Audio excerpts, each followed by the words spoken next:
आज আমরা এখানে অশোক আখাড়া এক ব্যায়াম মন্দিরের তরফ থেকে শাহেনশাহ এক হিন্দুস্তান চ্যাম্পিয়নশিপ আয়োজন করেছি।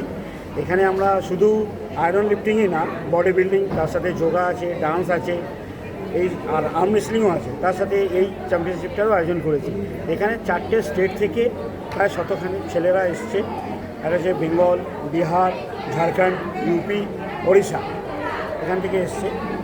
এবার তা চ্যাম্পিয়নশিপটা এখনও শেষ হয়নি, আরও দুটো স্টেট পার্টিসিপেট করার কথা ছিল, কিন্তু এই বৃষ্টিপাতের জন্য অনেকে আসতে পারেনি।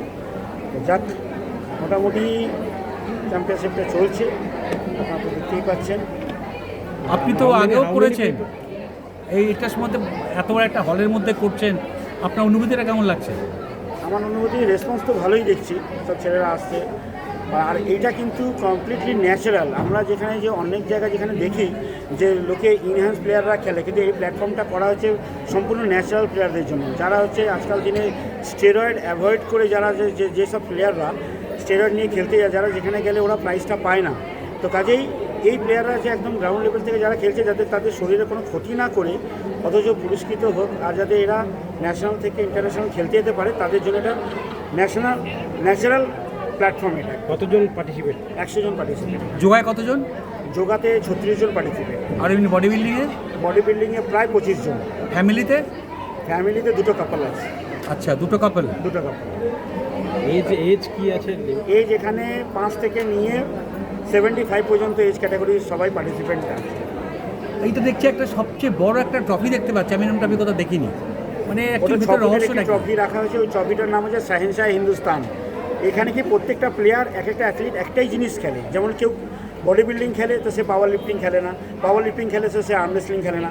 এখানে যে কমপ্লিটলি মানে শাহেনশাহ মানে কি একটা রাজা, যার সাথে তুলনা করা হতো মহারাজাকে, তো রাজারা যেমনি ঘোড়সওয়ারি করতো, তেমনি তীরন্দাজি করতে পারতো, তেমনি ওরা সব কিছু করতে পারতো। তো ওই জন্য একটা পুরুষ বলতে গেলে আমার মনে হয় যে সব কিছুতে এক্সপার্ট থাকে তাকেই বলা হয়। তো এখানে যে প্রতিটা খেলায় এক্সপার্ট, তার জন্য ওই ট্রফিটা আয়োজন করা হয়েছে। সেটা হচ্ছে শাহেনশাহ হিন্দুস্তান, তাকে সেই শিরোনামটা দেওয়া হয়। এই নামটা, হ্যাঁ, কততম বছর এইটা শাহেনশাহ হিন্দুস্তানটা হচ্ছে সেকেন্ড টার্ম। কি বলবেন আপনারা দর্শকদের জন্য, বা যারা এই খেলার সাথে আমি তো দর্শকদের যে বলবো যে যারা খুব শীঘ্রই কিছু করতে চায়, বডিটা একটা হচ্ছে টেম্পলের মতো, এটাকে যত ভালোভাবে রাখা যায়, যত পরিশ্রম করা যায়, সেটাকে তত সুন্দর করে দেখানো যায় আর লং লাস্টিং করা যেতে পারে।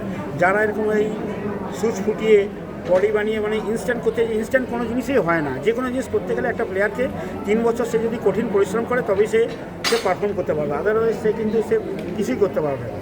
কোনো ক্যাশ প্রাইজ থাকছে না, আমাদের এখানে আমার এই নিয়মটাই নেই যে ক্যাশ প্রাইজ দিয়ে। আমি নিজে কোনোদিনও ক্যাশ প্রাইজ দিয়ে খেলতেও যাইনি, আর তাতে কোনো ক্যাশ প্রাইজ রাখিও না। আমরা মেডেলকে ভালোবাসি আর মেডেলের জন্যই খেলতে যাই। তো আপনি নিজে একজন তো অভিনেতা, হ্যাঁ। অভিনেতার সঙ্গে আপনি থাকতে থাকতে কীভাবে এর মধ্যে আপনি যুক্ত হয়ে সেটা বুঝতে পারছি। প্রথমে আমি অ্যাথলেটই ছিলাম, তারপরে হচ্ছে আমি অভিনেতা। আমার হাইট বডি দেখে প্রথমে আমাকে টালিগঞ্জ থেকে অফার আসে শান্তনু ভৌমিকের বই, আমাকে শেষ কর্তব্যতে, ওটা গুলশান গোবরের করার কথা ছিল, সেখানে আমাকে ডেকে করা হয়। আমার চুটিয়া নাম ক্যারেক্টারের নাম, সেখানে আমি প্রথম করি ঋতুপর্ণার সাথে। প্রথম দিনে আমার শুটিং, সেখানে হচ্ছে আমার কি আছে কেউ জানে না। সেখানে আমি প্রথম দিনে শুটিং থাকে, একটা বার গার্ল ঋতুপর্ণা, আর আমাকে সেখানে ভিলেন হিসাবে দীপঙ্কর দের, আমি রাইট হ্যান্ড। ও আমাকে বলে যে তুমি খারাপ সময় চলে আসবে। আর মুম্বাইতে তারপরে আমাকে দেখলাম এখানে বাংলা বইতে বডি মানেই হচ্ছে হ্যান্ডসম্যান বা হচ্ছে একটা গুন্ডা। শম্ভু ভট্টাচার্য ছিল, ওকেই ভাবা হতো যেন একটা মস্তান ছাড়া তাকে মানে অ্যাংরি ইয়াং হিরো, সেই লুকটা কিন্তু আমাদের টলিউডে এখনও পর্যন্ত নেই। যার বডি আছে মাত্রই সেই ভিলেন, সেই ওই বলাৎকার করবে, সেই মার্ডার করবে, সেই এটাই করবে, কিন্তু সেই হিসাবে ভিলেনের লেভেলটা দেওয়া হয়। কিন্তু বম্বে এমন একটা জায়গা যেখানে যার লুক ওয়াইজ তাকে সেই হিসাবে সেই ক্যাটাগরিটা দেওয়া হয়, তো ক্যারেক্টারটা সে সেই হিসাবেই পায়। ওই জন্য আমি বোম্বেতে চলে যাই। বোম্বেতে গিয়ে আমি জ্যাকি শ্রফের ভাইয়ের রোলও করি, আমি police officer character role, plus হচ্ছে আমি প্রথম ছবি করি পুছো মেরে দিনছে, অ্যাজ এ হচ্ছে 3টে হিরো ছিল বইটাতে, তাতে আমি 3rd হিরো। ফার্স্ট আমার ব্রেক। আজকের দিনে বাচ্চাদের জন্য আপনি কী বলতে চান? মোবাইলে যে ডুবে আছে, হ্যাঁ, মোবাইল ছেড়ে যারা বাচ্চারা যাতে অ্যাট্রাক্ট হোক, যাতে খেলার প্রতি যাতে উৎসাহ পাক। এবং এমন বাচ্চা আছে যারা প্রতিটা জায়গায় যাচ্ছে অথচ সেই মাহুস হয়ে ফিরে আসছে, মানে তারা মেডেল পর্যন্ত পায় না, কিছু পায় না, সার্টিফিকেট পায় না। সকালে ডাকা হচ্ছে, সেই বিকালে রাত 3টের সময় গিয়ে সে পারফর্ম করতে পারছে, তাতে তার প্লেয়ারের এনার্জি লেভেলটা লস। আজ আমার মেয়ে সাইতে ও ট্রায়ালে রয়েছে, ও সকাল 6টা থেকে 3 দিন ধরে ট্রায়ালে রয়েছে, সকাল 6টাতে। কিন্তু আমি, আমার বউ, আমার আরেক মেয়ে, আমার ছেলে সবাই মিলে কিন্তু আমরা এই খেলাতে রয়েছি। ও কিন্তু সে সাইতে ট্রায়ালে রয়েছে। ও হচ্ছে একজন জিমনাস্ট, আমার বড় মেয়ে হচ্ছে রেসলার। লোকে আমাকে দাঙ্গালের অনেকে ভাবে কি যে সে বাংলার হচ্ছে ফোগাট। তো এখন আমরা সবাই খেলাধুলার সাথে জড়িত, খেলাধুলাকে খুব ভালোবাসি। আর আমি চাই যাতে সব বাচ্চারা খেলুক, পড়াশোনাও করুক। দুটো কাজ সমান তালে করলে কি তাকে হসপিটালাইজ হতে হবে না। আমি মনে করি মাঠের ছেলেরা সবসময় কোনোদিনও খাটে শোয় না, তাদের ইমিউনিটি বিল্ড আপ এমনি থাকে, তাদের হজম হবে ভালো, তাদের একাগ্রতা হবে ভালো। ওই জন্য আমি চাই যাতে ব্যায়ামটা সবাই ভালোবাসুক, করুক। ব্যায়াম যে এরকম না যে আমাকে লোহা তুলতে হবে বা কিছু করতে হবে, যে কোনো অ্যাক্টিভিটিস। যদি আমি হাঁটি, সাঁতার কাটি, যাই করি, যেটাই করি, আমি নাচটাকেও আমি শুনি আমার ব্যায়াম। ওই জন্য আমার এখানে ডান্সটাকেও আমি খুব পছন্দ করি। কেন ব্যায়ামের মঞ্চে কোনোদিনও মনে হয় না যে এরকমভাবে কেউ ডান্সিং পারফরমেন্স করে।